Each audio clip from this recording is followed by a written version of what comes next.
Hello, welcome back to the Gamer's Tale. We are resuming our Forging the Onyx campaign, and I'll be your dungeon master for this evening. Last we left off, there was the party made their way from the kingdom, or within the kingdom of Oltan, from the Oasis all the way down into Giva, one of the southern cities, the hub of industry and advancement, the hometown of Isra Toadspore.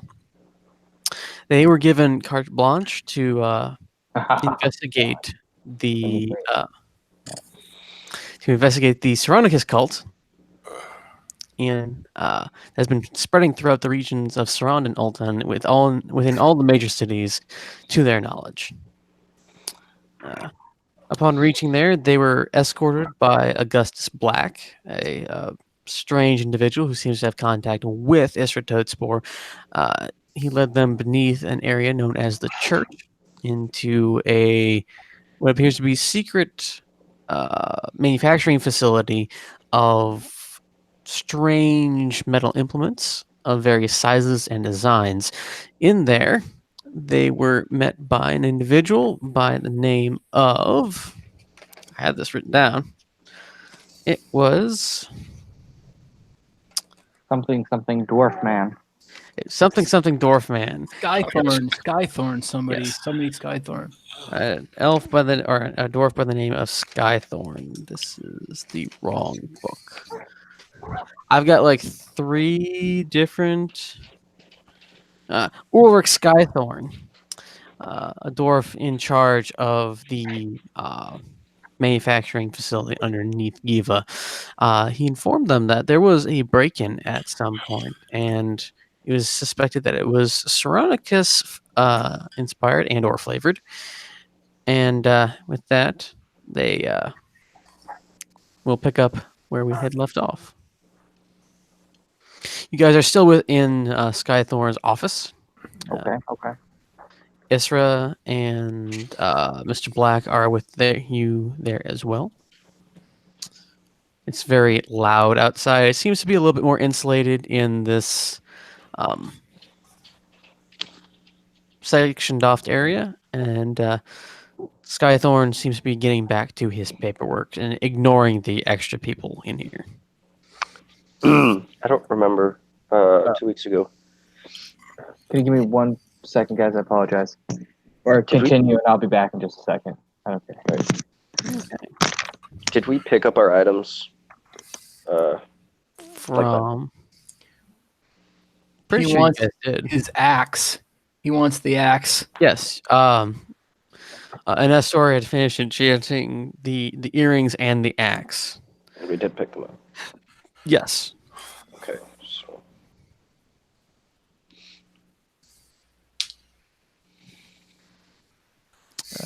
You also managed to have your warlock poison himself in the pursuit of making some stuff on the side. That was fun. Not. Oh, it was your money.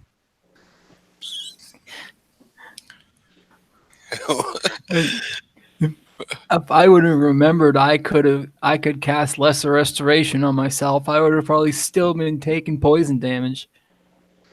Well, yes, but it's the whole, oh my god, I've cut myself. Oh my god, this stuff is poisonous. Oh my god, it's starting to work. What should I do? Oh god.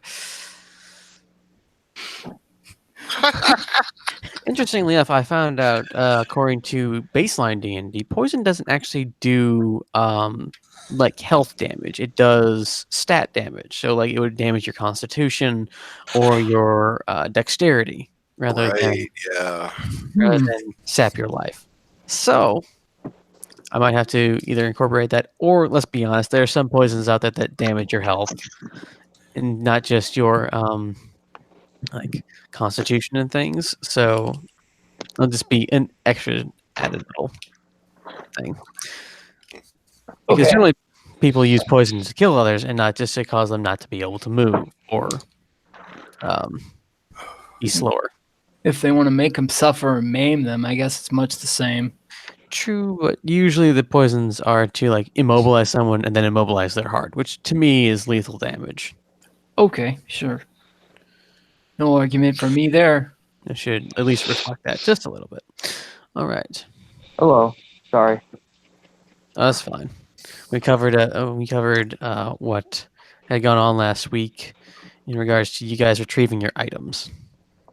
Item. Yes, the earrings and Brock's axe. Oh, yeah. With the message spell. What was Axe- the rank on those again? The range? What was it, 600? I believe so. I think that's what you had said you'd wanted, 600. Let me see. Because I have an updated inventory. Message earring. Range 600 feet. Yes, sir. I should write that down. Yeah, Well, because everyone in our party has one. Well, no, I mean that the range is 600 feet. Oh, yeah, definitely good.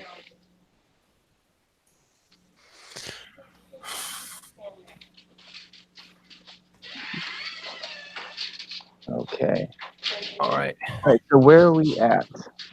You are are underneath the square within that as represents the church. You still haven't left Skythorn's office, and Mr. Black and Isra are content to just kind of wait there. For what? What are they waiting for exactly? They're just kind of look. It's like Isra goes, well. He gets up from the chair, from this chair that he had sat in. I apparently have something to do elsewhere. And, well, Oh, I will check on you later. now that you mention it, yeah. Okay. Mr. Black is just kind of surveying the area and says, do you wish to look for the Syronicus' henchmen sooner or later? Preferably as soon as we can. But I think the first thing we need to do is we need to get a feel for the population, like how much of the populace actually supports it, and roughly where the large hangouts are. But it's all well and good if we follow one string and follow it.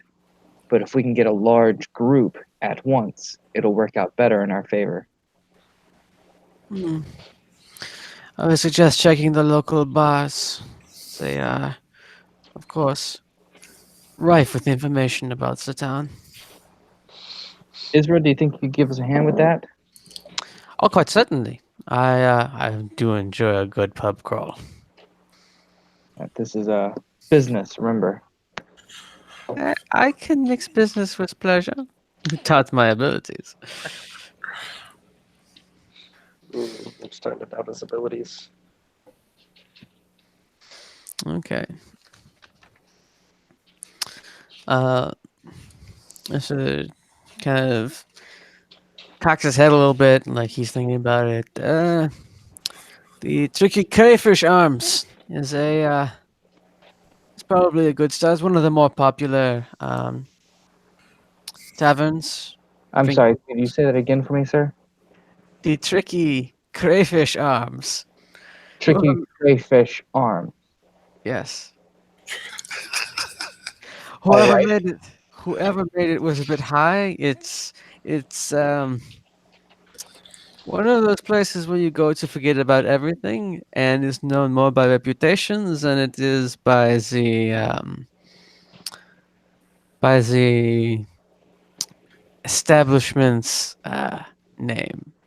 Everyone knows it. No one really knows what it's called. Everyone would prefer to forget what it's called. I have a little bit of a plan. Lundgren, Yes. do you have any issue with being the bait? The bait for what? Am I going to get attacked? No, you're not going to be attacked. But so Hmm. Syronicus' whole deal is attracting the, excuse me here, but the lower class and Oh. uniting them to come up against the nobles and everything and make everything equal again. Now, You are, I'll look at the group, the most normal and ordinary looking of us all. What do you mean by that? Tread kind of shuffles in the corner. Tread, we've only seen 3 of you, and 2 of them were dead. Fair point. But yeah, so I have this Syronicus pendant thing that we got from that one guy that attacked us like our first day in the city. What I was thinking is you could put it on, right? And be in disguise as a member of Syronicus. And then what we could do is, since we have that range, when you find people and stuff like that, relay the information to us, and then we'll set up a trap and kill them. I like it. I think it's a very good plan.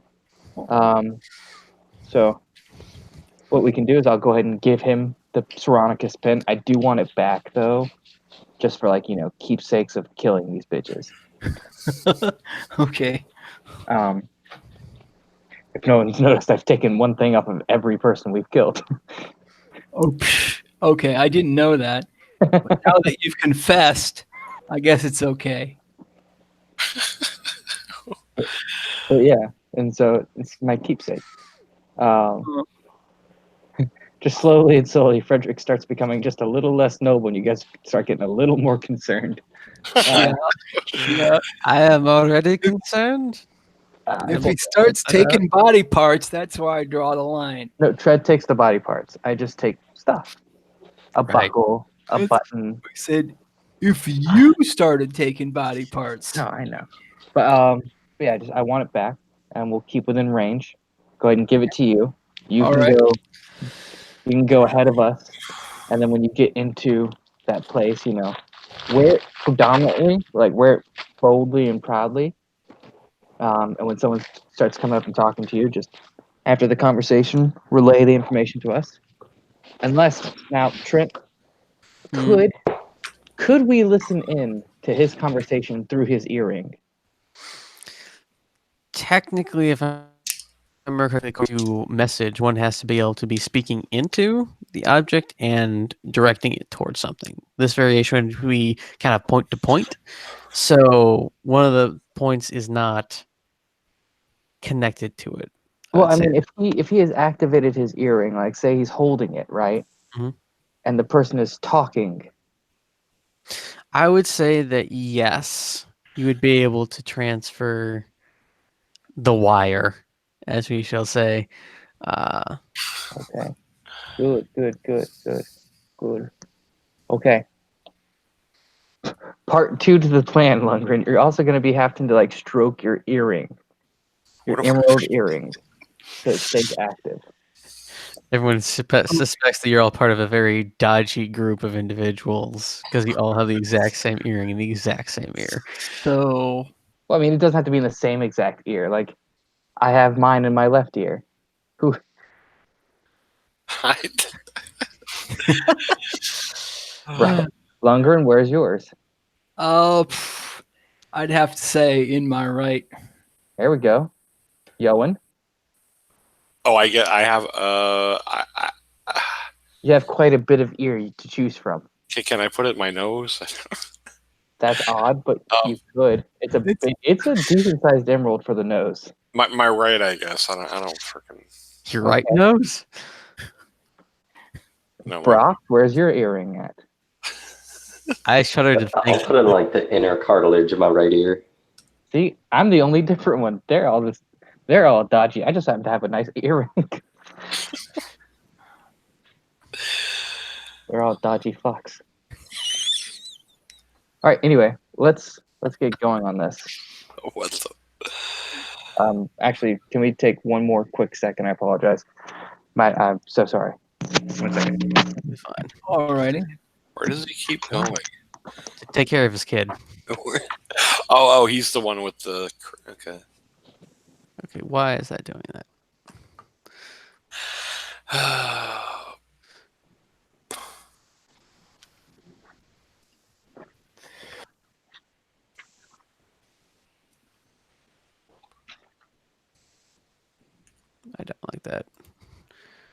Oh, it's probably hitting the page up and page down button. I feel like an idiot. Okay. Because I was suddenly going up and down. It's like, why is that doing that? I noticed that my chord's hitting kind of right where that page up button is. Like, okay, damn it. What chord? The chord on my mouse. Oh. Anyway. You have a cord on your mouse? Yes. Damn. This is the non-mobile setup. Of course I have a cord on my mouse.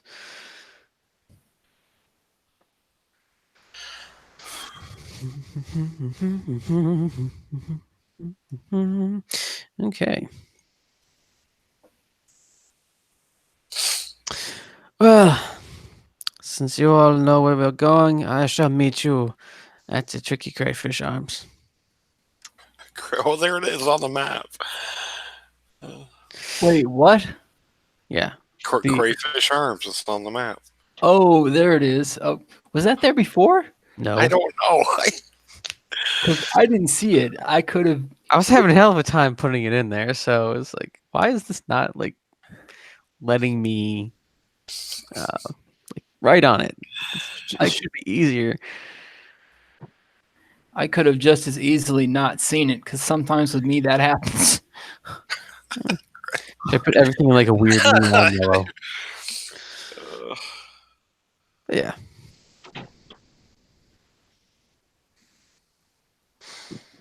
So Augustus leaves with his leather case, and it just says, "I'll meet you at the front of the church." Alrighty.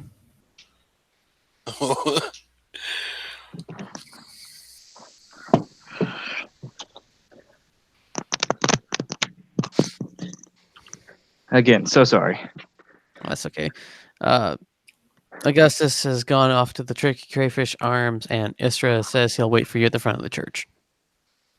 Why the church? That's odd. You are literally below the church. The way Oh. out is through the church. Oh, okay. Yeah.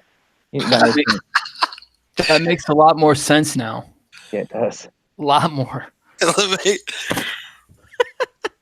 what the? I was apparently clueless. Yes. Let's be honest. Isra is not the church-going man. You don't know that. I had dollars to dimes. How many dollars? At least 4. At least 4. I think I got 4 right here, dude. Exactly. At least 4. Say, Trent, is Isra a very religious man? Don't lie to me now. Remember, I am a paladin. I can suss this out, and I will make you repent. Isra is a rather religious man. What religion? Well, there's a particular one to. Insight. Call it insight. I'm trying to remember the one that there's one particular to thieves. Follower of the crayfish people. To the ideal of. Oh, what was it? Abjure enemy.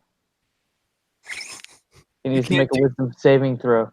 You can't do that to the DM. No, Isra. I'll make him repent. You will repent. Convert or die. But yeah, no, he is a religious man. It just doesn't necessarily mean that he goes to church all the time. So Not really. He's not a good religious man.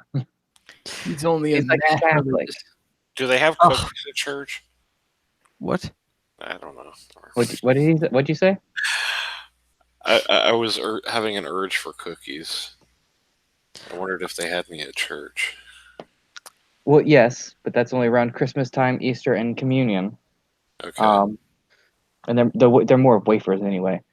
But Trent, you seemed a little hurt when I said that comment about the Catholics. No, I remember a little bit of trouble that we got into when we said somebody wasn't a good Catholic. There was a huge blow up about that at the family get together, but that's not a story for right now. I take your family's Catholic. Some of them are. I'll tell that story after stream. How are you only like half Catholic? Like it's not like being Jewish where you can be half blood. Whoa. He means only certain sectors of the family are Catholic. Yeah, mainly on one of my aunt's side. The other half is Lutheran. I was going to say a lot of the others are Lutheran. Catholic Yeah. too, bud. Let's be honest.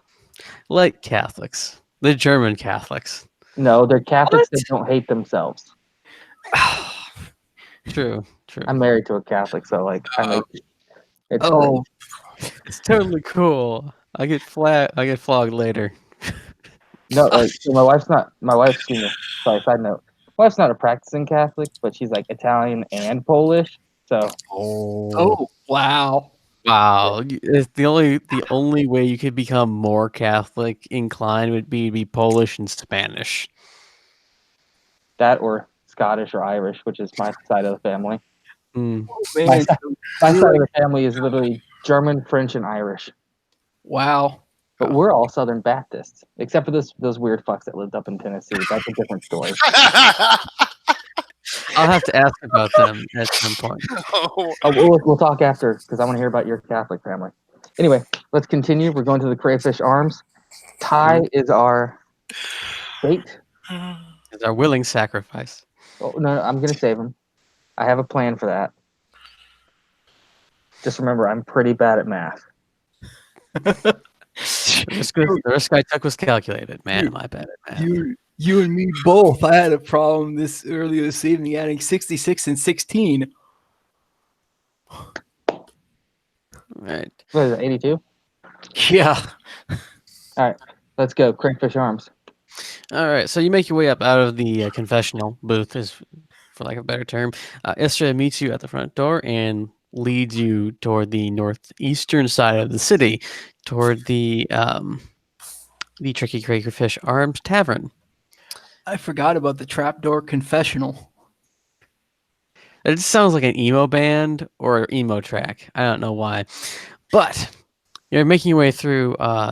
The buildings around here are not what you would consider traditional Altanian. They're less Middle Eastern flavored and more Victorian England style. Not full on everything's made out of brick, but kind of like what you get if that was a shanty town and everything was a couple stories up. Okay. It feels more like a place that you would find in Sarand rather than Oltan. There is much less desert garb here for whatever reason. There are some, turbans and long flowing outfits, but most of them are dressed very similar to Isra in that they have kind of more dusters, long coats, or kind of vests and things. More of a everyone feels more upper crust than they actually are, or they have a much higher rate of income within Giva compared to other locations. Okay. So are people still keeping their faces covered, or is that not a thing anymore? Some of them are, but for the most part, they walk around with their faces uncovered. Decloaking for the crusade. I forgot to ask about that too. Going underneath the local customs, Isra explains to you that throughout most of Oltan, free men can walk around with their faces uncovered, and those who are either underneath a liege lord or are slaves have to walk with their faces uncovered unless they've been freed. And for the most part, Giva is a freeman's place. Okay. And those who do not adhere to the open face policy do so either from cultural tradition from the tribes or because they are, again, underneath a liege lord. Okay.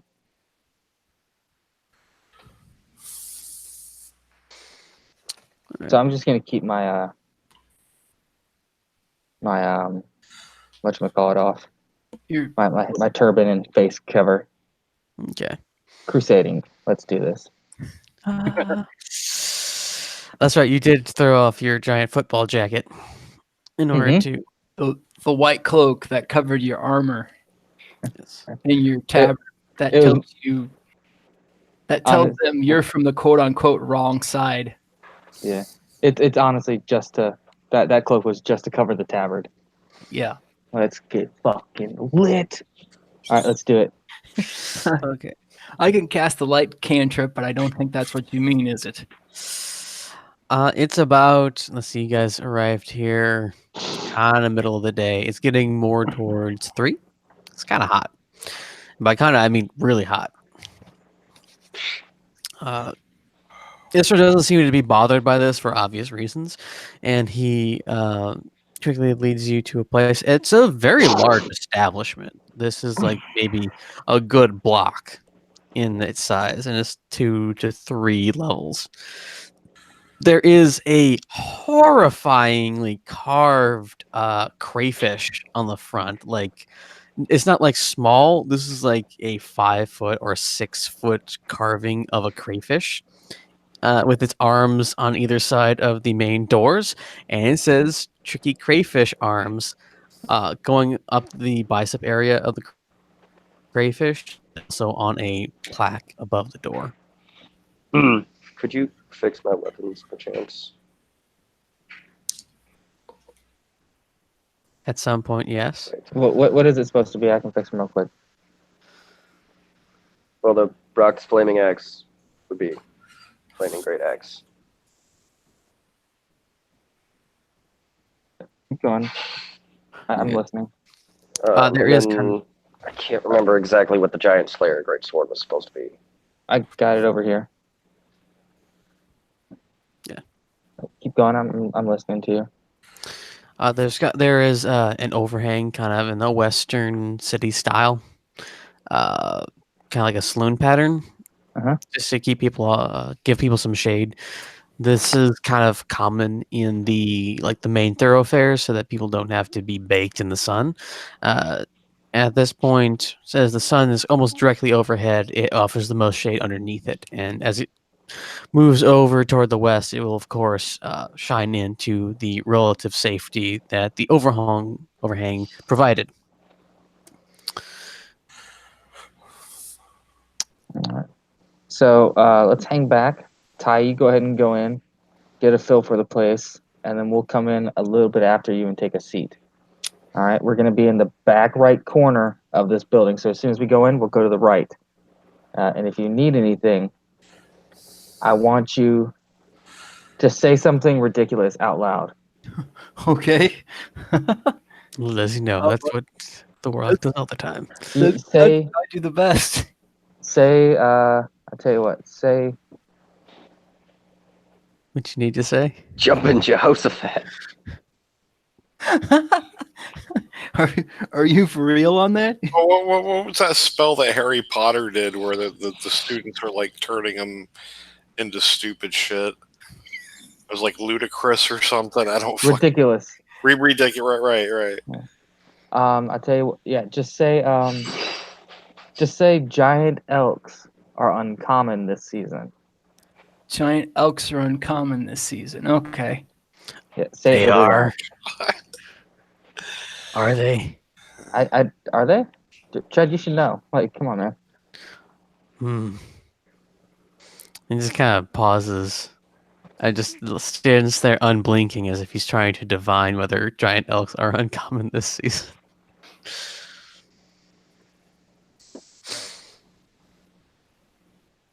Okay. So it's now Lundgren's show. What do you do? I gotta go in there. So let's go into the arms and look around. By the way, Yes. with all this equality going around, do the Syronicus people, I forgot to ask this, have any prejudices against like half humans or like non-humans or no? You fought like 3 half orcs, a troll, dwarves, and elves. They're all part of Syronicus' cult. I'll take that as a no. So I should fit right in then. Very cool. You also look like just a really pasty ass human. Is that all? Pretty much, yeah. All right. What do I do? All right. I should probably go in and order a drink, I would say. Okay, so do you just like go in humbly, or do you like kick in the doors? I'm not really a kick in the door kind of guy. I just carry a big ass scythe over my shoulder. There's nothing strange with that. And I'm wearing a pot. What? I didn't say I just said that was my style. I didn't say it wasn't strange. It's different. Okay, so you go in the front doors. They're full doors. They're not saloon little double door things. No Oh Batwings.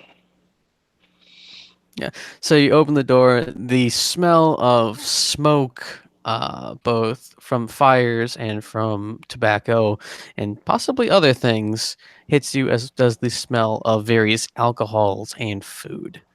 My alchemist senses are tingling. Okay. Let's go. That was the signal. Everyone go. I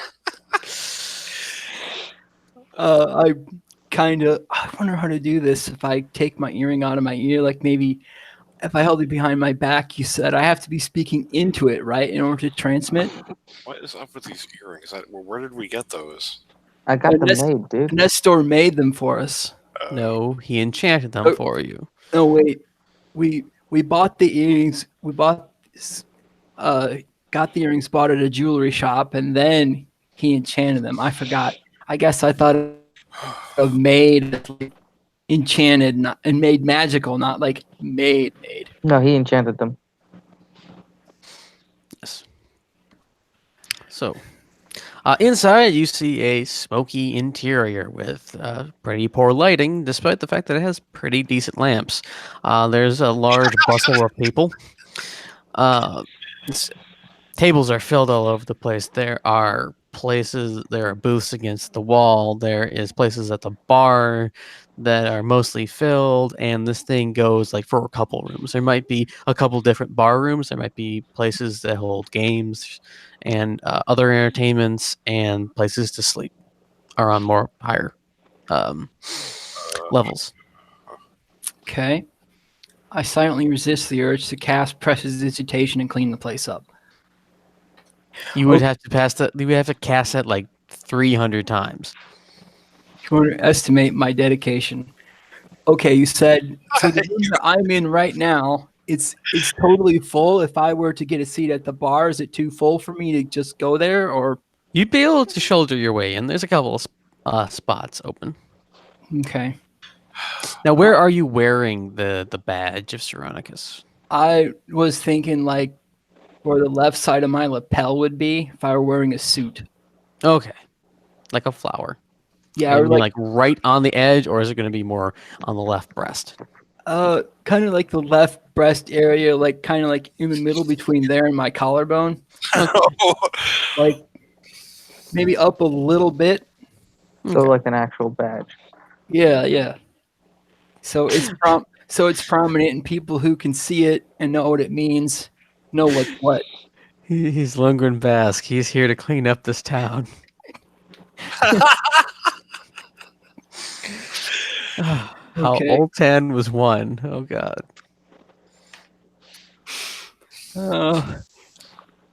Okay, so I'll go up to the bar. Now there's this kind of heavier set guy, but he's just a boisterous ball of energy. He's working the bar. He's talking to people. He sees him walk up and says, how you doing? I'm Carrot Crayfish. What can I get for you? Find me your strongest ale, please. Oh, okay. That'll be 20 silver. All right. Let me make that deduction real quick. And he goes into the back, and you see this really large barrel, and he gets, he has the ale come out. It's thick.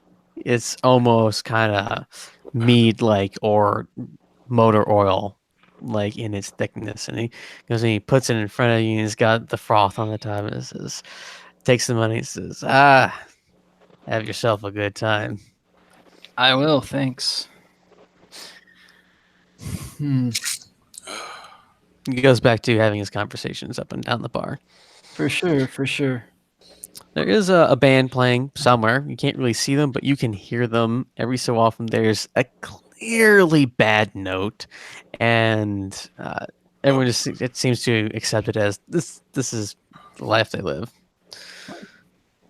I'm not a minstrel, so I'm not sure I would know. No, it is loud enough, or it's off enough to be noticeable to the most tone deaf of people.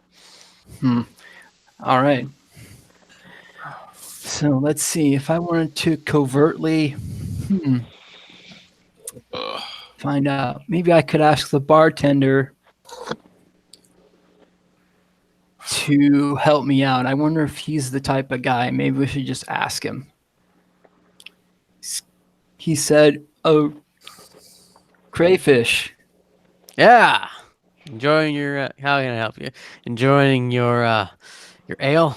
It is quite good, thank you. You like something to eat with it? What can I do? Ooh, what do you got? Oh, we got our crayfish special. We also got, various nuts, fruits, Oh my- vegetables, meats, smoked Uh, pies. What do you want? let's do smoke. No. Let's do a bit of smoked meat and fruit. I Fucking think. Okay, a bit of smoked meat. Any particular preference? Pork, beef? We got some donkey. Let's do beef this time. All right. That'll be 30 pieces of silver. All right. And he gives you probably about a 6 by 2 inch piece of rather thick jerky. And you said you also want some vegetables with it, or was that fruits? Fruit.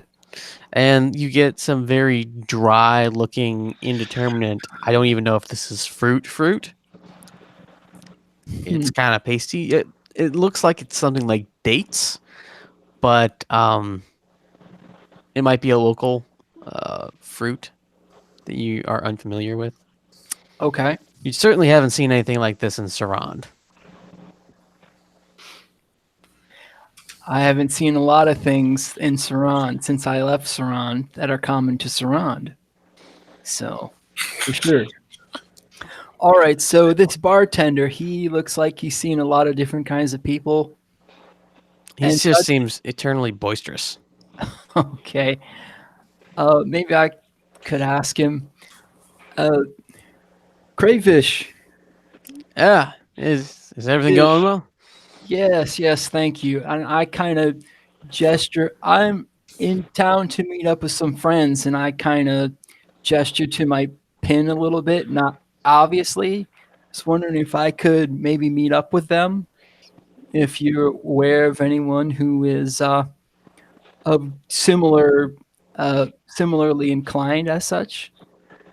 He kind of looks at you a little bit like, "What are you talking about?" And he kind of looks at the star on your chest, like, "Oh, yeah, they're in the northern part of the bar." He points over to the kind of the if you go into the bar, it's kind of on the edge to your right, and what would be the eastern side of the bar. There are um, booths, and then there's several doors that lead to other places. They generally stay over on that side in those booths and deeper into the building. So the northeast section, so it would be directly north of my current seat. No, it would be east of your current seat. The bar in itself is on the northern side of the room, but southwest is where the door actually is. Oh, okay. So I had to go up a sharp northeast track to get to the bar itself from where I got in there. Hmm. All right. That's Trent, I have a quick question. Yes. Is there a back door to this bar? There are a number of entrances and exits. You went Lundgren went through the main entrance. There's probably at least one on the other side that's similar to the main entrance, and there are a couple of just odd doors on either side, except for on the side that has the main entrance, which is the southwest corner. That is dominated by the front door. Okay. So how many doors are there?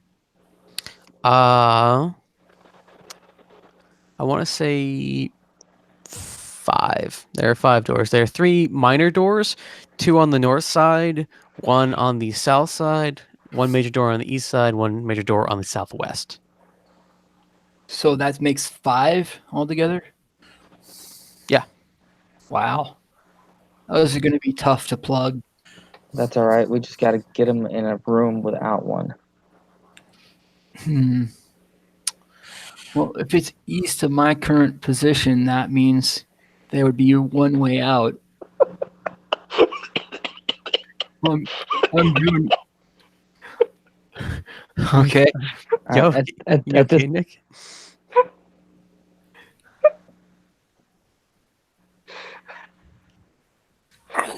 Okay. at this point, I think we would enter and head to the southeast corner, like directly, and go right, Okay. and then just kind of wait out and watch Lundgren, Yep, and yep. see and kind of watch him as he goes. Okay, so is there I wonder if I can never mind. Is there a way to get to the bathroom someplace private-ish? I would assume so. Okay. Well, I'd want to finish my meal first, but not in a hurry. Don't want to do battle on a nervous stomach. So, okay, finish that. Tip the barman another 5 silver. So, Stephen, you guys come in and you settle in one of the southern booths. There is one that's actually open. Tread is like on the inside, and Tread and Brock are on one side. They kind of shoved in. Yoan and you are on the other. And you just watch. You can easily pick out Lundgren from across the bar because of reasons of his attire and his whiteness. You watch him spend like 10, maybe 20 minutes drinking from a huge tankard and eating whatever he bought at the bar. A waitress comes up to you and asks if she can get you anything. Not right now. Thank you, though. All right. She kind of walks off and attends other tables.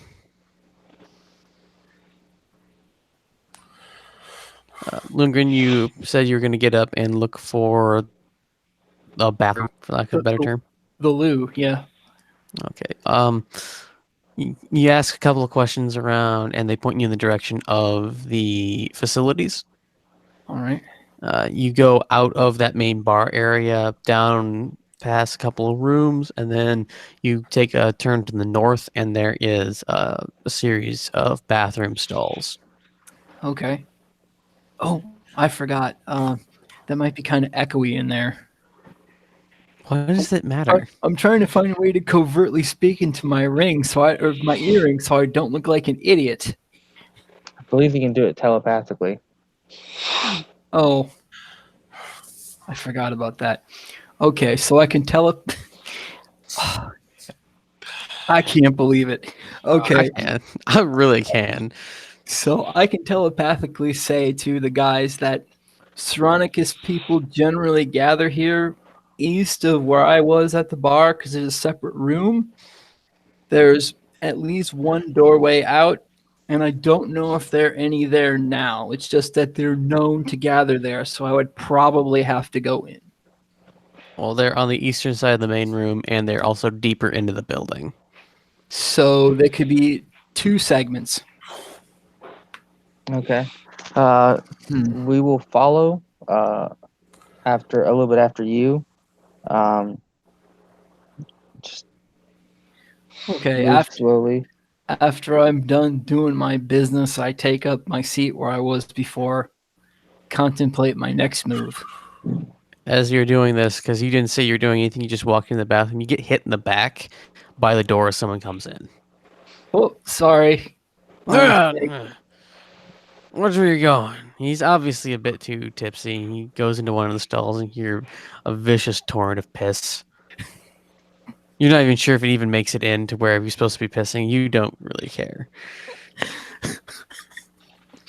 Okay. You make your way back to your seat at the bar. You kind of there, and Carrot comes up and says, "You want some more?" No, I'm good for now. Thank you. Okay, then get off my bar. Then that's a place for drinkers only. All right. Thank you. All right, Ty. Time to move. Get in there. All right, so now I'd like to go to the eastern part of the bar where the Syronicus-ites are rumored to be, unless they're already there. Seems to indicate that some were already there already, so. There are a number of that side of the bar is like packed. There are people all over this place. But since there's so much smoke obscuring the area, you can see the little pinpoints of light as people either puff on pipes or on cigarettes or cigars, depending on their preference. Would any of my racial abilities give me the ability to see through that? No, because it's just kind of like having a fog. Unless you have true sight, No, then it wouldn't matter. Not yet. Okay, so I have to get in there, and I can't tell if anybody would be wearing their emblems openly or whatever. Well, you're like 5 to 10 feet away from them. You need to get so closer. Well, let's get closer. 5 to 10 feet in. All right, you can see that there are a number of people who have kind of small reflective things that look kind of star-like on their clothing or strung around their necks. There's even a couple of people who've got the more kind of red stole hood kind of outfits. There's one of those on the eastern side of the bar, and he's got a corner booth. The corner booth.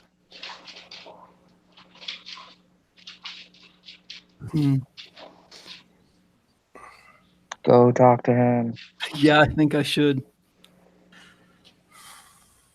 Oh man, this is the part where I wish I would have studied something about them so I would know like their greetings and things like that. What's slamming my homies? All right. So at this point, we would have moved closer. Is he still within sight of us? Like, can we still see him, or is he like in a separate room? From where you guys are sitting, you're able to see him. He's going to be going. What would be? I'm assuming you have your back kind of close to the door or toward the door from where you entered. Yeah. All right. He would be like right outside of where Brock is, and Brock is up against their solid partitions. Okay. And it'd be right behind Brock. So he's starting to, as he's going over, he's starting to just get out of your line of sight. But if you kind of lean over, you probably be able to see the corner booth, not very clearly, but where he would be standing, he would be able to see him. I telepathically communicate. I'm going to try to talk to the main guy. He seems to be wearing some kind of ostentatious hood. He seems at least to be like mid-management or something like that. So, well, it's not all that ostentatious. It's more of like a more muted version of this red. Okay. It's kind of like a magenta or less shiny version of that. Approaching a maroon, but not quite. Yes. Alrighty. How far are they from me? It'd be about 30 feet. Perfect. Perfect. Okay, let's move up about 15 feet closer.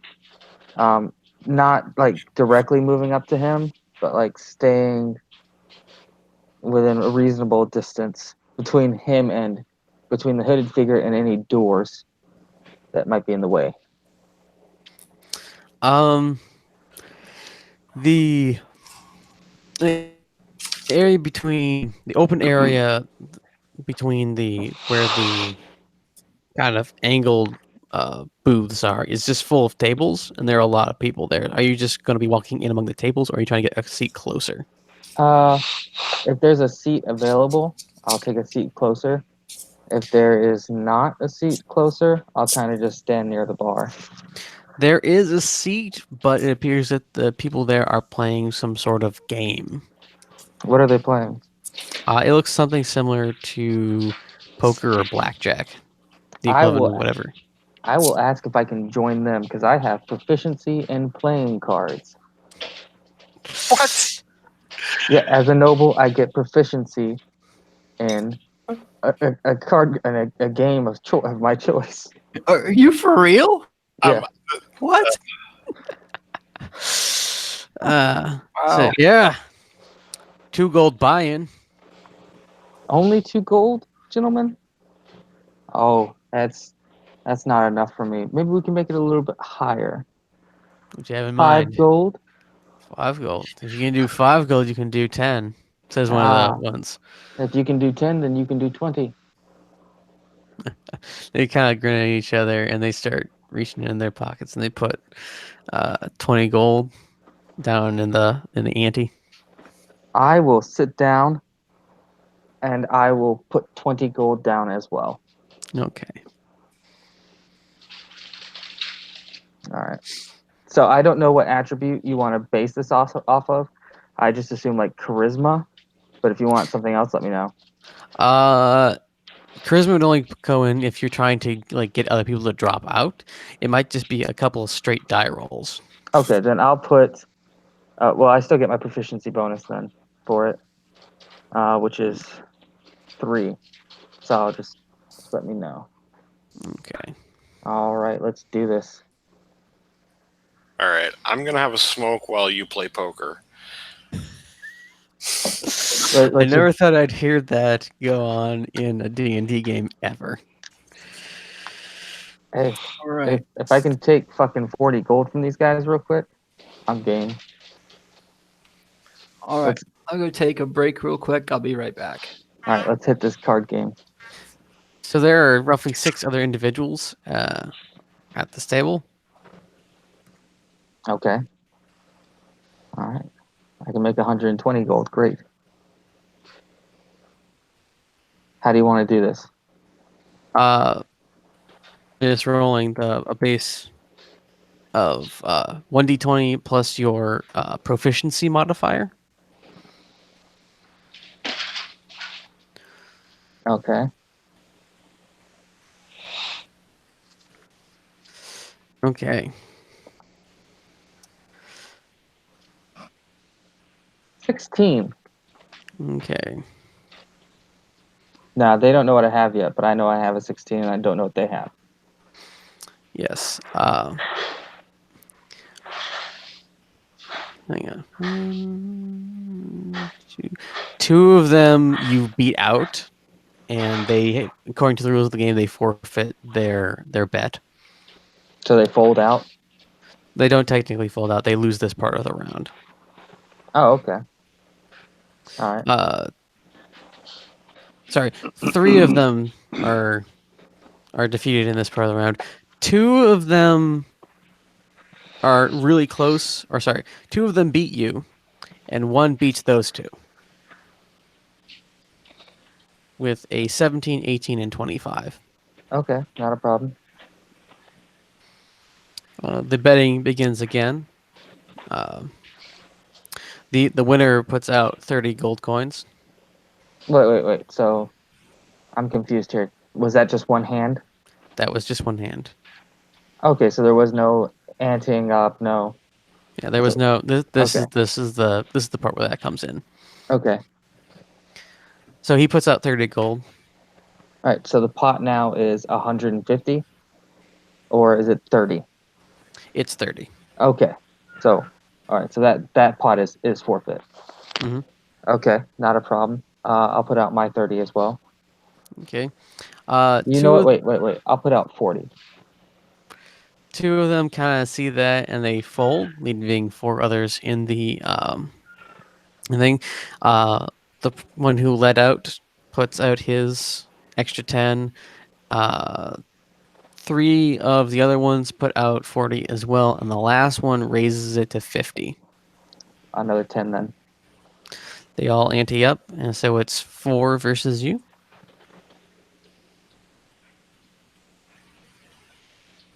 Okay, so another 1d20 plus my proficiency? Yes. 17. Okay. Through the show of hands, you are actually on the bottom. That's fair. Uh, I'm still listening. I'm still like every now and again just taking a look over at this guy. One of them managed to get a 25 again. 2 of them got 24s, and 1 got a 20. Okay. The whole pot goes to the 25, and he says, he says, well, I know to quit when I'm ahead. He takes the and he leaves, and the other ones who seem to know him more like. Pfft. So there's now 5 people still at the table. Says, you want to go again? I'm game. What do you have to wager? Yeah, we started with 20. We should keep it 20. Plops 20 to cold down on the table. Okay. I'll pull out another 20. Okay. 5 guys. The 5 guys put out their 20. So, anyone raising? They look around. One guy puts another 5 gold on the table. I'll put 10 out. I'll match his 5 and raise it 5. They all match. Kind of eye each other. I would like to add my charisma modifier to this to try and bluff a better hand. Okay. Make a. So that's now +5 for me. Okay. 23.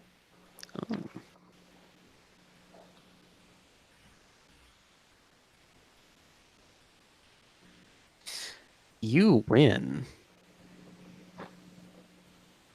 Everyone rolled significantly lower than that. Okay, so I won what, 150? Let's see, it was 20, then it was raised to another. It was raised to 30. And there's 5 of them. So I won 150. 150. Awesome sauce. Plus your initial contribution, of course. All right. I got more money than I started with. So I'm going to thank the gentleman. I'm going to give them each a gold piece. Have a round on me. You are truly great guys, and I hope to see you again, and we can play another time. Is everyone back from their breaks? I am. Ralph, you back?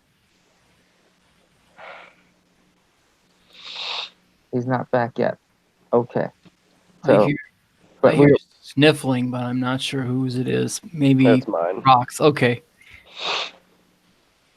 then I guess we can just keep on with the conversation then for Ty and that guy. I'm waiting to hear something. Okay. What exactly is the plan here? Well, honestly, what my plan is as soon as we get a chance, like as soon as I hear what I need to hear, something incriminating about him.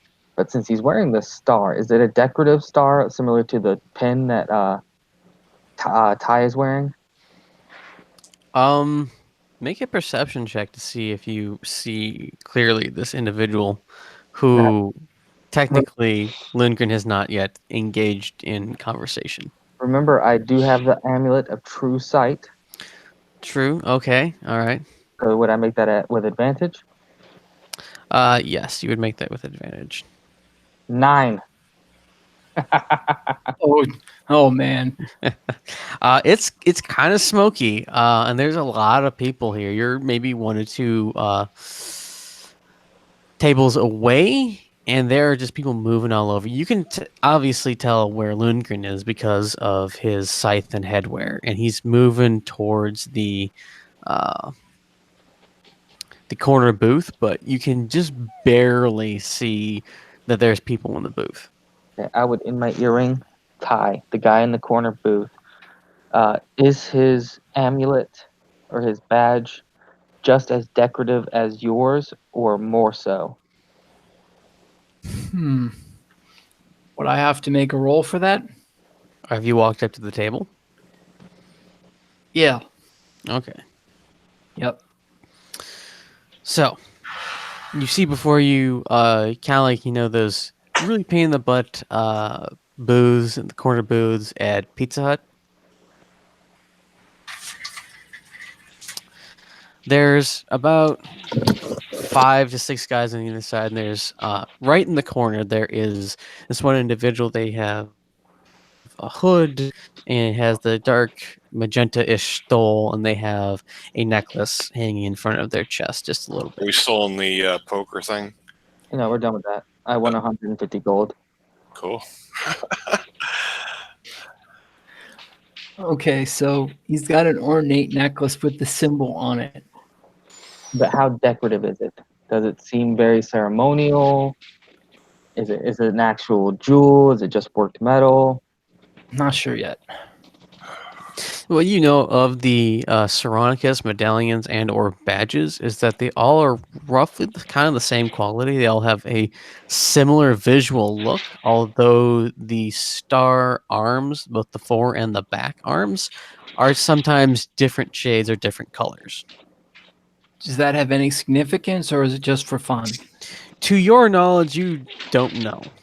Honestly, probably to separate lieutenants from foot soldiers and so on and so forth. Separate. Yes, so they're essentially they're a militia, and every military has or militia has a rank structure. That rank structure is denoted by different emblems, different items. So for them, it would probably be the stoles actually symbolize like a higher member of the Order of Syronicus, as well as the difference in the emblem. Now, if their emblem is similar to your emblem, because we know the guy that we killed was a lieutenant, then it's safe to assume that that guy is a lieutenant. And he would be pretty high up. Okay, so And then we're gonna have me and Brock are gonna have fun with him. Mhm. okay, so See, as now far we're as- in a public place, but could we just like We can be in a pay public. off some? Yeah, but Oh, go ahead, please finish. should we like pay some of the people to just get lost so they don't get caught in the crossfire? No, it's okay. If we can make Veronicus look like a guy, or the group look like people who don't care about hurting innocents, then we have a better chance of turning the people against them. I had number Okay, two. but then we can't initiate. Why can't we initiate? Well, because then we'd be the ones that don't care about people. No. As long as we don't hurt anybody else, we're good. So just be careful of what you swing at. Yeah. So I can't rage. I can't use my. no I raging. can't use my spell. Yeah. That's okay because you have these things called huge muscles. They will help I you. know. Yes, I just really indeed. wanted to walk right up to the table and just use my thunder, whatever Well, it's called. I have a plan because I have this ability that makes it essentially freezes my enemies in place, and then we can tie them up and take them somewhere, and then you can have some fun. Okay, so how do you plan to do that? This is the interesting part of it now. How do you plan to do that in a crowded bar? I have an ability called Abjure Enemy, which makes them frightened of me, and while they're frightened of me, their speed is 0, so he cannot run away, and that lasts for 1 whole minute. During that minute, we can use the self. I can't remember what it's called. It's the rope. Oh, that magic rope that does stuff without us having to swing it. Yeah, Rope of climbing. the rope of that's it. climbing. We can use the rope of climbing to bind him, and then take him with us. And we don't got to worry about guards or anything because we literally have a permission slip from the king.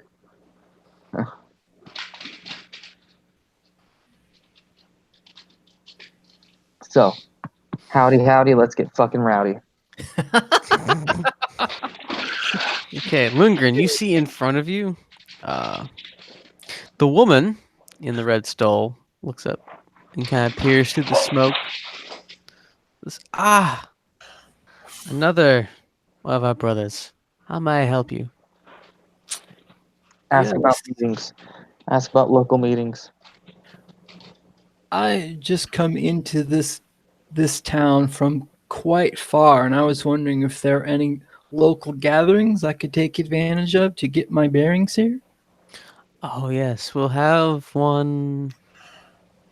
She kind of thinks a little bit. In 2 days' time. Where were you from? Across the sea. Across the sea. Okay. And how fares our efforts across the sea? Slow. Slow, but spreading effectively. All right.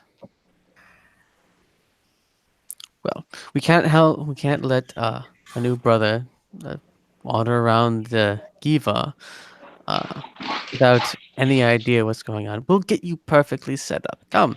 And she motions to the people on the other side, and they kind of shuffle out of the things. We will escort you to one of our favorite places and make sure that you have a place to stay. I telepathically communicate such. Go with them. I We will follow. I telepathically communicate that I will. All right, come, and she leads you towards, or the people with her lead you toward the farther into the building, and from where you're going, you go past the bathrooms and towards the what you would assume would be the other main entrance. Following. A little bit behind. Okay, so we're what, 20 feet behind, maybe. Yeah, is that lady, is she still sitting at the booth or did she get up and go with them? She is kind of near the back of the pack. There are, of course, other people. She's kind of near the center. There is, if we're to draw a picture, we have the front of the pack. We have a couple, 3 or 4 guys. Then we've got Lundgren. Then we have 2 guys, her, and then 3 guys in the back. Okay. All right. Cool. I will grab a cup. Okay. I'll grab a cup and kind of follow stumblingly, like a drunk man.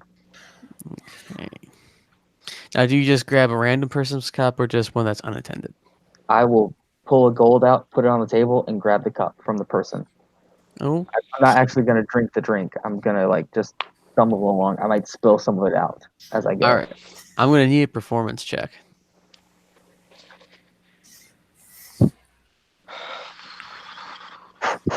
Fuck. 18, I'll take it. Okay, so you stumble drunkenly down the hallway. And just kind of looks at you like, man, he can't hold his liquor. All right. I hope Lundgren, not Lundgren, Yoan and Brock are following. You see Tread Scala, he's got his head on the table. He's just kind of lazily licking the top of the table. I'm going to smack him somewhat hard on the back of the head and just follow Stephen. Not too closely, guys. Not too closely. Okay. Tread kind of shuffles a little bit, looking at the food. He's kind of hungry. Flicking his tongue out at things. So I'm assuming, Yoan, you are following as well? I'm keeping up. I'm not throwing any cups. I don't know what's up with that, but Okay. All right. So they enter the outside. Enter the outside. They go through the other major entrance to the Crayfish Arms and go out into the street. Now, 20 feet behind them is Fredrick, and for a second, we'll say another 15 behind them is Brock, Yoan, and Treadscala. With tailing just behind them, what's his name? Isra. Oh, Yeah. Oh yeah, Ish was with us too. Good. We have more people. Beef it Yes. up a little bit. Okay, let's fucking do it. Let's keep going. Okay. And in the earring, Lundgren, just remember, if you get a sense that this is going south, just say that great elk are not in season.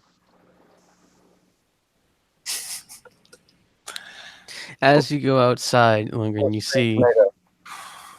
what? Or scream Couldn't- tomato. Yeah, I was gonna say, shouldn't we just have like a safe word? Oh, Tomato. Not a safe Tomato! phrase. it's okay. oh dear. I still like pineapple. I like pineapple too, We can do pineapple then. but he doesn't know that. In the earring. Pineapple. In the earring, I say okay, All right. or I should say mentally. It's understood. Let's keep Okay. going. So you go out, Lundgren, as you go out into the street, the guys kind of start shifting you over toward the south side of the city because there's not a lot of, there's a decent amount of open space on the northeastern side. The crawfish is near the end of the kind of developed area, and there is kind of like a place that's open either for planting of crops or other experiments. They start shifting you toward the south, and as they re adjust the walking order, and the woman comes up closer and kind of engages you in conversation. Asks you like where you're from and how things are going. You kind of like she tries like when you get into a group and they kind of ask you, "Oh, hey, like." Where'd you grow up? What are you doing? They kind of get to know you just a little better, a little bit more personable. Sure. That's expected. Okay, what do you tell her? Uh, I'd like to, of course, tell the truth, but I mean, there's nobody at the village, so if they could suss it out, they might think I was lying, even though I wasn't. So,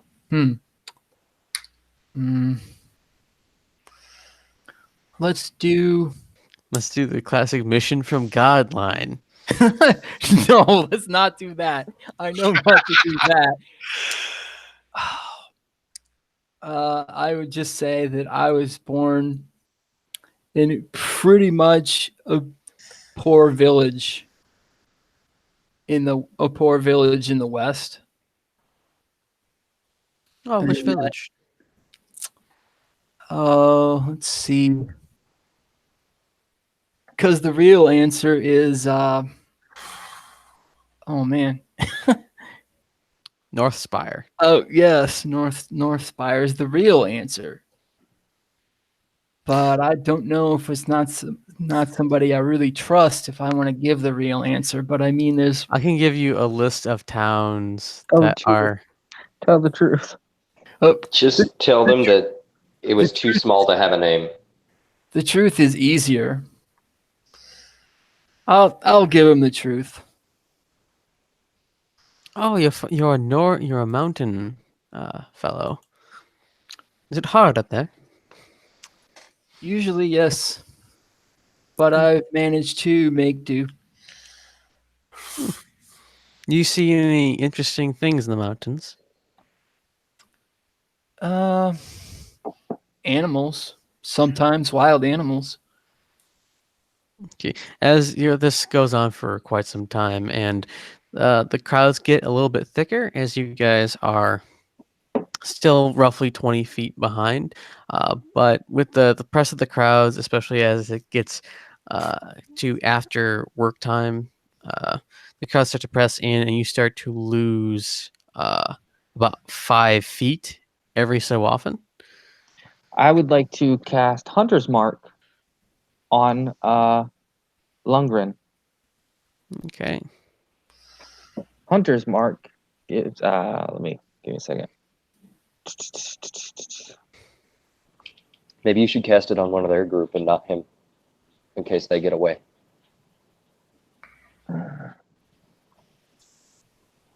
You know what? Yeah, I'll cast on one of their people. What's the range on Hunter's Mark? 90 feet.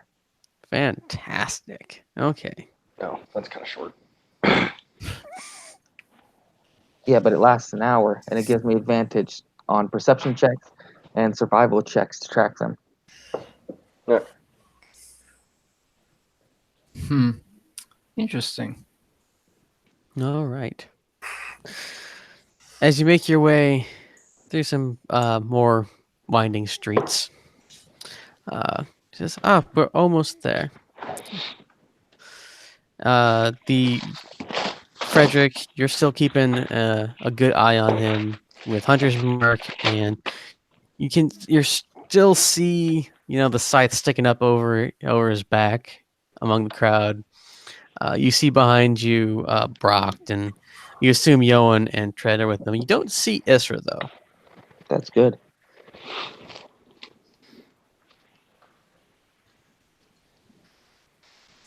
Okay. Do I see any landmarks around? Oh, there are a number of lively business signs and things like that. Okay, so this is mostly it's a super crowded area. Then I take it. Yeah, there are a lot of people in Giva, and there's a lot of infrastructure.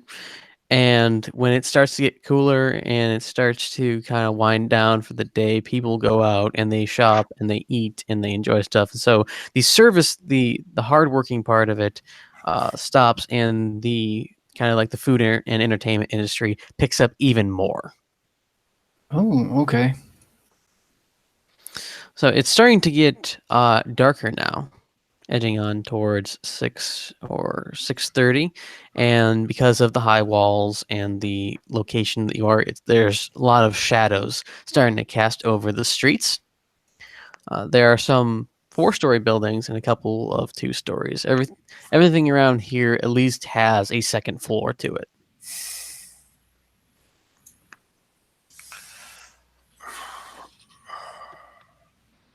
Ask her through the earring, obviously.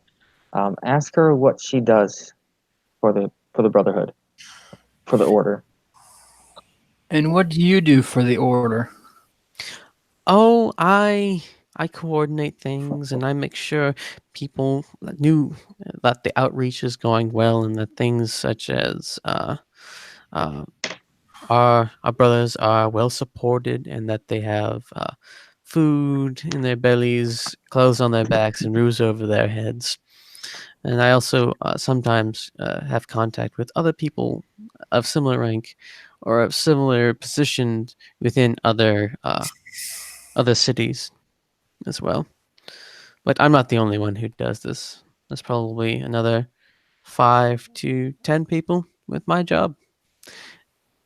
Every so often we switch rotations. Has to keep it so that no one gets too worn out. Otherwise, we become less effective at spreading Syronicus's plans and his wisdom. Okay.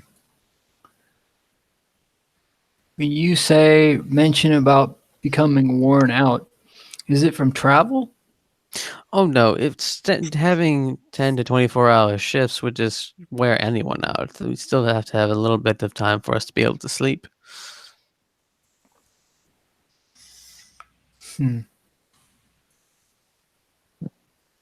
Okay, so I telepathically communicate that there are at least 5 of them like her, and they do something in rotation that she calls spreading the word, basically. You hear through the earring, "What is rotation?" We'll explain it later, Tread. Okay. We're going to need about 10 lifetimes to get that done, but I think we can take it. Okay. All right. Okay, so I don't want to get too nosy. That's good. That's good. Because she said there were at least 5 of them, so that probably also indicates, well, obviously, she already admitted they operated beyond Giva, but we don't know precisely where else, and I don't want to come off as too pushy or too nosy. Too gung-ho. Yeah, I don't want to be looking too try-hard here. Okay. Let's just keep following. Yeah. All right. Seduce her. A man with a saucepan on his head approaches you seductively. Hey, sweetie, you already know I want to join the cult.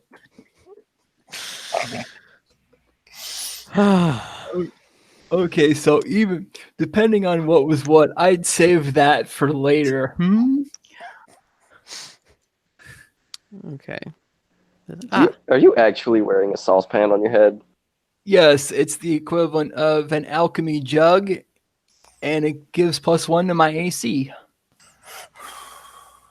Good God. Which is one of the only reasons why I wear it. That and the fact that I can conjure stuff with it once a day. That, and I'm determined to make him the magical Johnny Appleseed of this story. Yeah. Yes. All right. They're continuing to walk, and as the shadows continue to deepen, she says, we've reached it. And there is a wide alley to what would be to your right, which would be facing west. And the guards kind of go up next to it, kind of look around, and stand post as you and she walk into it. Alley, And then the guards, the alley. facing west. The girl and I are going in alone. We're being outside's being watched. The guards also move into the alley as well after you have managed to get in. And I need a wisdom saving throw from Lundgren. Oh fudge! Wisdom is my bad one. I'm pretty sure. Let's see, wisdom saving throws. Oh no, wait.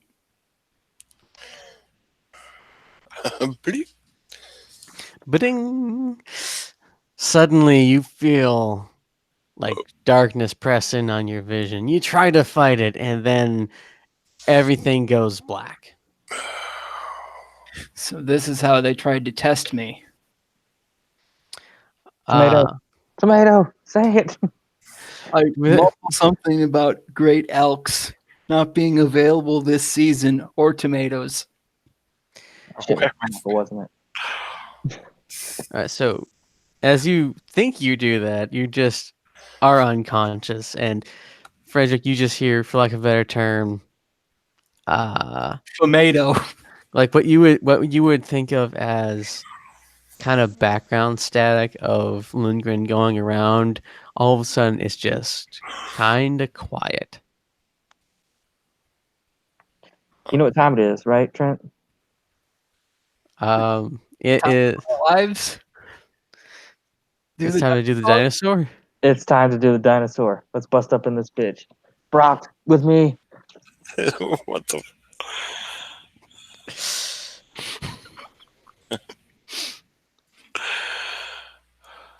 I'm gonna charge. All right, so all of a sudden, clong, clong, clong, clong, clong. Fredrick takes off at a run as you see him do this. Brock, you spring into action. It's still like head and shoulders above most of the people. Bong, bong, bong. People are getting thrown to the side. Fredrick, you slide in front of what you assume is the opening from Lungen's brief description, and there's just a dark alleyway in front of you. What do you do? I will do a survival check on Lundgren to find out which door he went in. Okay. Which I do with advantage because of Hunter's Mark. All right. Fuck, that's a +1. 17. I'll fucking take it. Okay. So you check the patterns of the floor and you recognize Lundgren's Sarandian shoes, and you follow it. It goes 10 to 20 feet into the alleyway, and then there's just like half a shoe print. Son of a biscuit.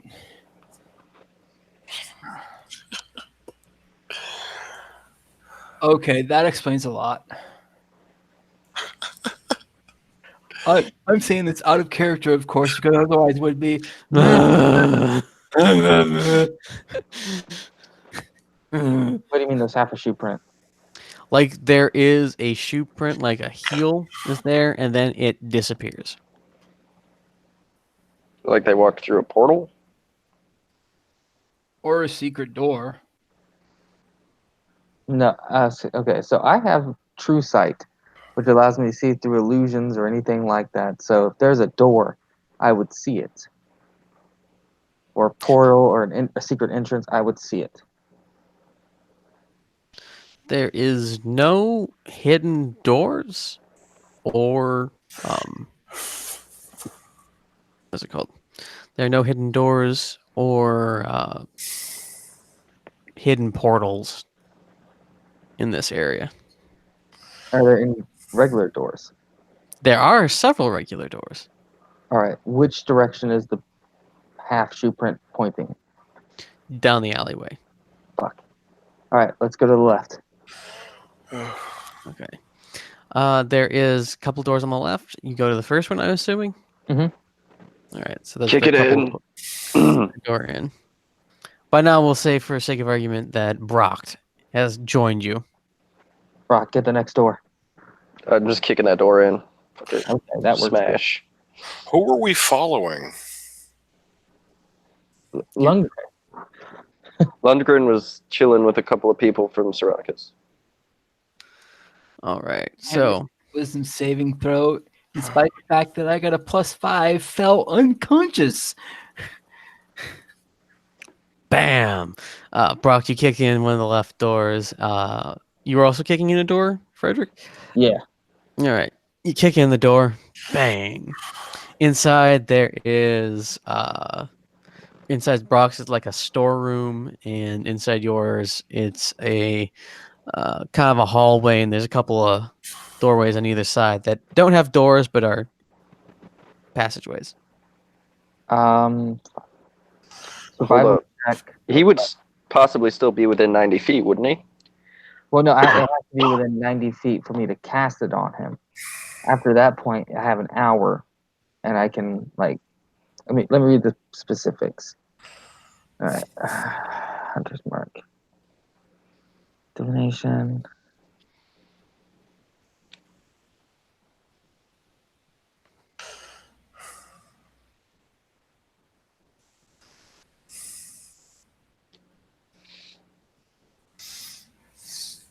No, 90 feet to cast it on him. After that, it stays on them for an hour, and I have advantage to find them. Okay. Okay, but it doesn't actually tell where they are. Okay. No. I mean, let me see. Do I have something that Fred has something for that if he can do locate creature, but he would have to cast it on me. He But would have had to cast it on me before, but he didn't. So, But do you count as a creature? we counted Fredrick, or we counted Sir Algrim as a creature, I believe.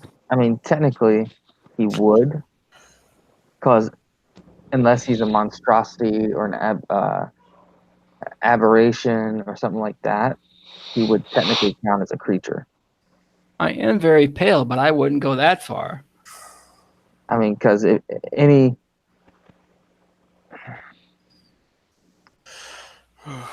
technically, just saying. I'm only saying that because I know we can't do it now, but it's something in mind we can keep on hand for later. That's all. I'm just looking through his. I want to make another survival check All right. to see if I can pick up anything. 13. I fucking doubt it. Says, if they evaporate in thin air, there's a trail, then it ends.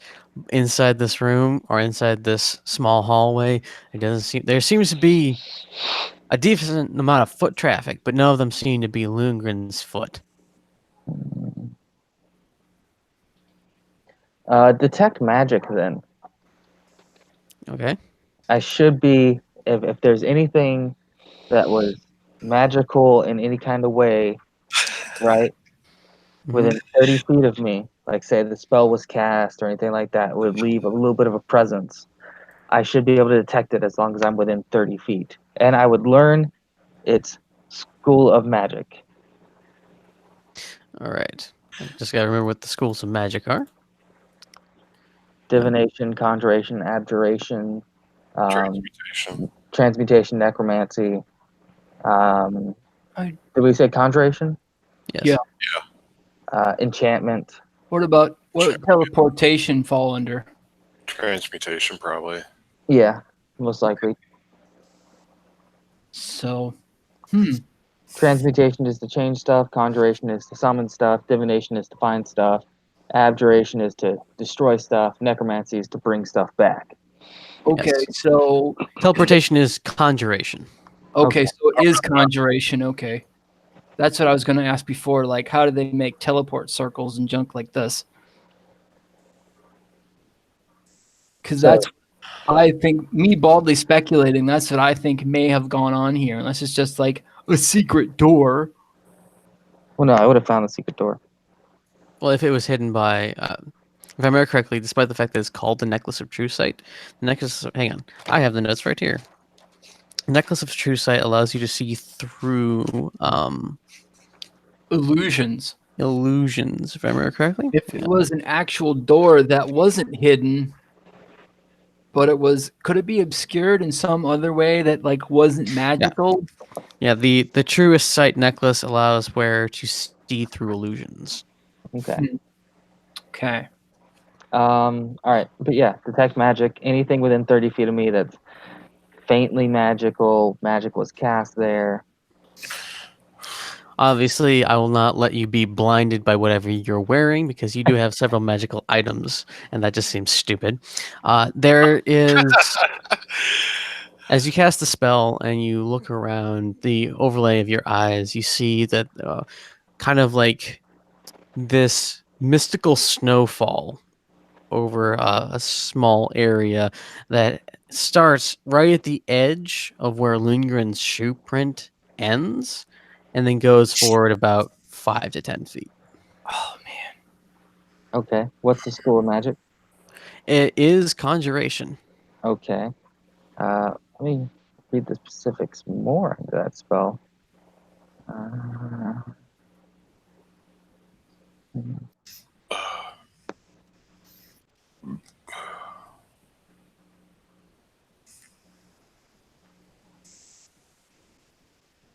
Okay, so it doesn't tell me what the spell was, but I know that it was something conjured. Let's see. Is there any kind of marking on the ground? What do you mean? Oh, Because if they cast teleport, they have to have a teleportation circle. And they could have Oh, drawn. those are like two different spells, aren't they? Well, teleportation circle is like you make a permanent thing, but when you teleport, generally you teleport to a teleportation circle. With one Unless on each end. Unless they use Dimension Door, in which case he has to be within 500 feet. I would also have to be a willing creature. That wouldn't they wouldn't be able to teleport me against my will as such. But I mean, I didn't know. I don't think we could do that one way or the other since I did not know I would have been teleported if that were the case. And I couldn't say whether I couldn't be unwilling if I didn't know that's what was going to happen or not. I don't think. according to teleportation, the spell instantaneously transports you and up to 8 willing creatures of your choice that you can see within range or a single object that you can see within range to a destination you select. If you target an object that's unable to fit entirely inside a 10-foot cube and it can't be held or carried by an unwilling creature.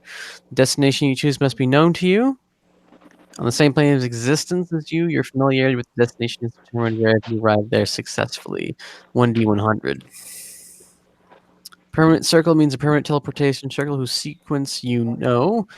Associate object means that you possess an object taken from the desired destination within the last 6 months, such as a book from a wizard's library, bed linen from a royal suite, or a chunk of marble from a lich's tomb. Very familiar is a place you've been very often. Description is a place whose location and appearance you know through someone else's description, perhaps from a map. False destination is a place that doesn't exist. On target, you and your group or the target object appear where you want to. Off target, you and your group are targeted objects appear a random distance from the destination in a random direction. Similar area, you and your group wind up in a different area that's visually or thematically similar to the target area. There is no mention that a teleportation circle has to be done because to teleport at 7th level, the component is verbal only. Duration is instantaneous. That's kind of a sucky deal. Well, yeah, because If it's on this plane of existence, but we don't know where it is, and we're not able to find out where it is. well, at the same time, Ty could not be a willing creature if he does not know. It's kind of like the rape thing. You know, if you don't know this is going to happen, you're not willing. Did we find a circle on the floor somewhere? No, there's no circle. Hmm. So I mean, Trent, that's entirely up to you, but I wouldn't think that Ty would be a willing creature True. because he had no knowledge. You know, if it was like Yoan teleporting us, yeah, we know he's going to teleport us, and then boom, bang, bing, we're all willing creatures. Boom bang. If it's a wisdom saving throw, though, so that would indicate some things. He could have been convinced to go with. Unless a spell was cast on me as such. I Such mean, as suggestion, which I think is a wisdom saving throw. unless they would have suggested, the chick would have suggested that I be willing to be transported, and I failed the throw. So I was therefore suggestible by however many words or sentences it is, and she could just had to say that, okay, that I would be willing to do whatever she would want me to do, which would be in this case teleport somewhere. That could be an issue.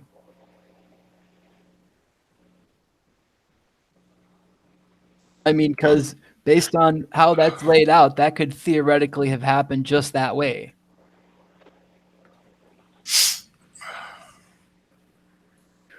It kind of sucks for me because I realized that if it wasn't coming up, I couldn't resist. But I did fail the save, so if we can all think right now, every spell that could be cast that requires a wisdom saving throw, that may help. That's a third of them. Pretty much. Okay, so that's not as helpful as I thought. Okay, so forget that. And Well, what are we trying to figure out again? What? Say again? What are we trying to figure out? So, like, I know what to look for. We're arguing the semantics a little bit of what could have happened. Because Charm person. You attempt to charm a humanoid. If the spell succeeds, the charmed creature regards you as a friendly acquaintance. When the spell ends, the creature knows it was charmed by you. Okay, so could this theoretically have happened where whoever this chick is cast charm person on me because I succeeded, and then because of that she could cast suggestion on me, with me willing to go wherever she wanted? Technically, if you charmed them, if you were charmed and then they suggested, hey, we're your best friends, we need to go somewhere, or we need to go to someplace because it's dangerous here, we have your best interest at heart, you would agree to go with. Because they were a friendly acquaintance and they wouldn't do me no wrong. Yes. But at the same time, he gets to repeat the saving throw at the end of each of his turns. So, I mean, 6 seconds goes by, he gets to remake the saving throw. Is that for combat only, or what's up? It lasts 1 hour. Yeah, unless they can make... Is there anything I could dispel? Would that do anything? Well, you'd have to be in range to spell it. I was going to say, wouldn't you have to see me first? What? If it fails the saving throw, it's charmed by you until the spell ends or until you or your companions do anything harmful to it. Exactly. So, okay. Nothing about companions do anything harmful. You'd have to. There's nothing unless someone was attacking him, or unless someone interprets teleportation as some sort of attack, it would still be in effect for another probably 50 minutes by now. I always figured it was like the same thing as Dimension Door, just longer range. I have Dimension Door. If I can get out of my stupor, I could probably get out of there. Dimension Door I got it too. Does anyone have well, actually this is actually just directly at, well, no, even if for Tread, does anyone have scrying? Be able to see stuff. I don't think Tread does, and I know I don't. Not yet. Yeah, I don't. I've got minor illusion. The closest thing I can see are conjure animals, speak with animals, animal friendship, and lesser restoration for Treadskala's current spell list.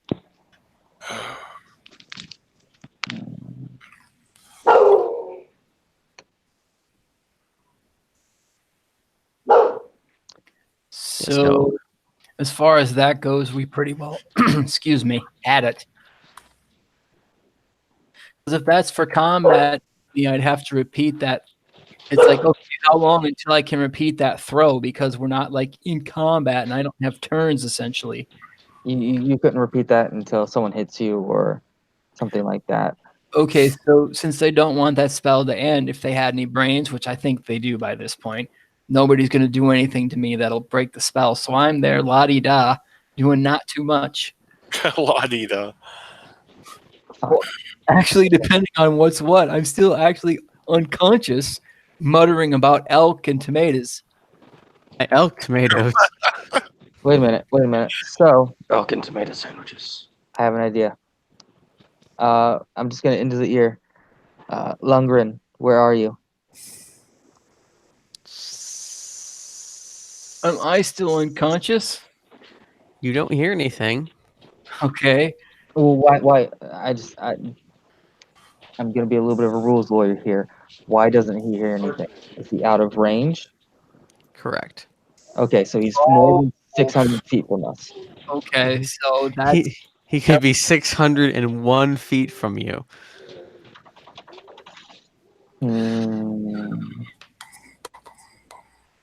Okay. Fuck. Isra.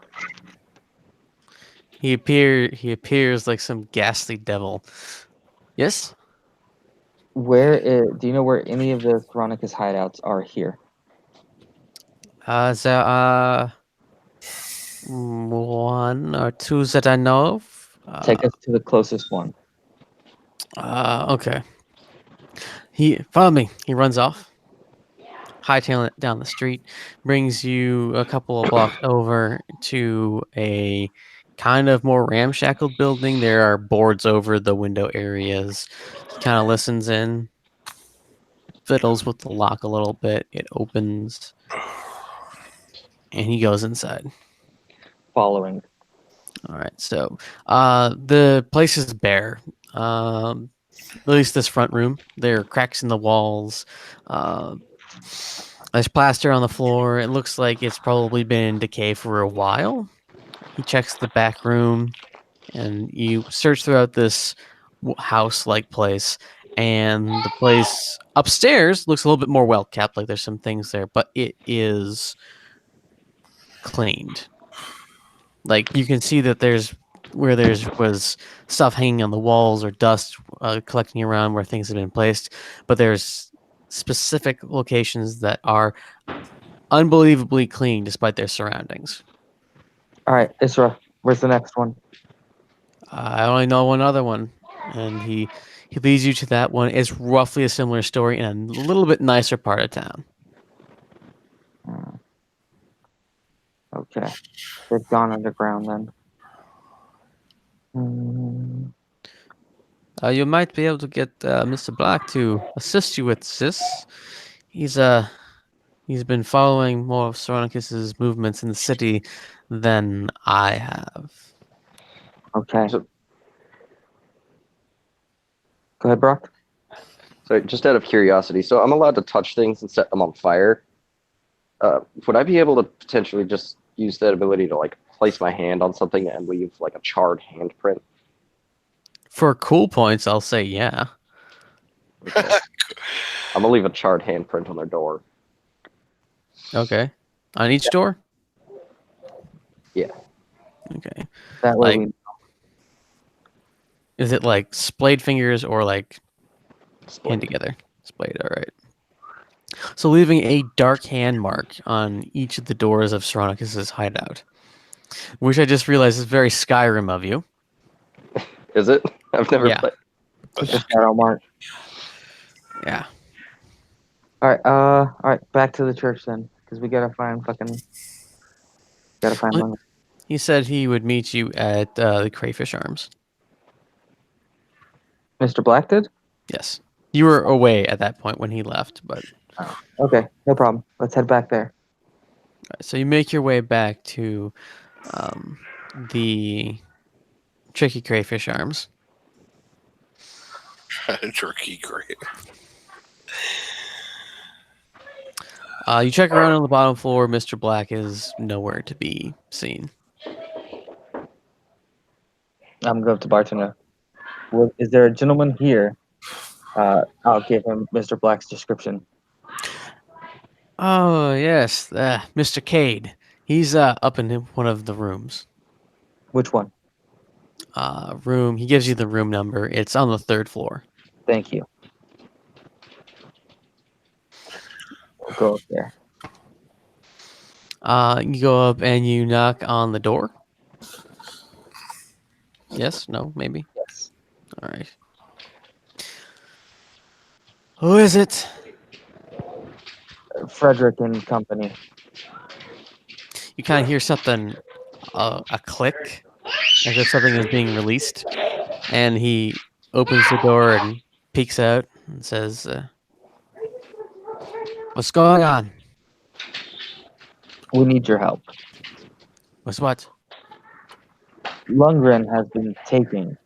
And I'm wondering if you could either scribe for him or give us a location of more I hideouts. got earbuds in. Oh, okay. All right. I need to assemble the car seat. You assemble that car seat, Nick. That one there, and then you took the other one from me the other day. No clue where it is. Could you perhaps mute yourself just for a little bit until it quiets down there? Yeah, working on it. Awesome. Thank you. All right. When does that happen? Well, I do not scribe, but I know what we could get some information. Good. Let's go. Oh. Fine, let me get my coat. He goes, and you see he was kind of dressed down a little bit. He wasn't wearing his hat or coat. He was lounging. He puts on his coat, puts on his hat, and he swings the leather case onto his back and says, "Let's go." And we will end here on that cliff note. What? Cliff note? Cliffhanger? I don't know. Cliffhanger. Because there are some things I have planned and some things I now have to re-deal with. And I really don't want to do too much with Treadscala. Kind of screwed. Because he knows his character better than I do. And he might have some abilities that, I don't know, would help in the situation. Scrying's a 5th level spell, so I don't think anyone in our group has access yet. True. He's got 4th level. Not until next level. We don't get 5th level until level 9. I was just going to say that was only because he wasn't here. I knew that we could not suggest for him preemptively that he cast locate creature on me. Does he have that, though? Because it's not on his spells. When he had it prepared before, that's how we tried to locate Sir Algrim, because he cast it twice when we were underground to attempt to find him, and it didn't work, but he at least gave it a shot, as I recall. Anyway, Lundgren, you wake up in a bare metal cell, bound and chained in some dark location. A dark location, eh? Yes, a dark location, B. So I could see something then. I can see shapes. Yep. Which would be helpful. Next And time. with that, we will end tonight's adventure. And we'll find out what happens to Lundgren Bask and how they maybe find him next week. Cool music plays as the lights go down.